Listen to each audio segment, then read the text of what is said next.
भारत यात्रा के आखिरी दिन अमेरिकी राष्ट्रपति बराक ओबामा बहुत भावुक हो गए।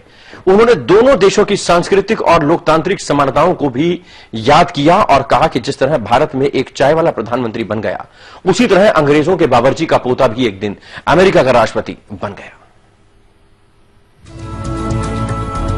भारत और अमेरिका की महान धर्मनिरपेक्षता का जिक्र करते करते प्रेसिडेंट बराक ओबामा दोनों देशों की सामाजिक रचना और उस लोकतांत्रिक अहमियत की चर्चा करने से भी नहीं चूके, जहां गरीब और मजदूर घर के बच्चे अपने सपने पूरे करने का हौसला रखते हैं और उन्हें अपने सपनों को पूरा करने का मौका भी मिलता है। दरअसल बराक ओबामा यहां दोनों देशों के राष्ट्राध्यक्षों की गरिमा और उनके संघर्ष की कहानी सुना रहे थे तो उनका चेहरा भावुक हुआ जा रहा था और सिटी फोर्ट ऑडिटोरियम में मौजूद लोग ओबामा के इन शब्दों को बड़े ध्यान से सुन रहे थे।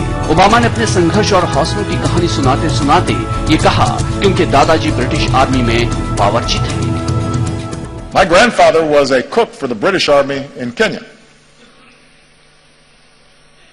The distant branches of Michelle's family tree include both slaves and slave owners.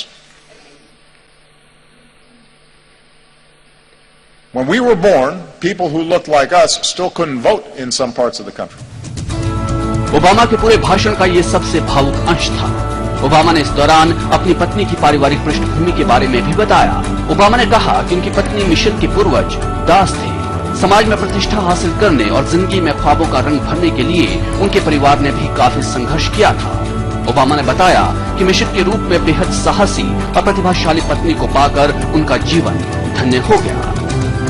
I am married to a very strong and talented woman.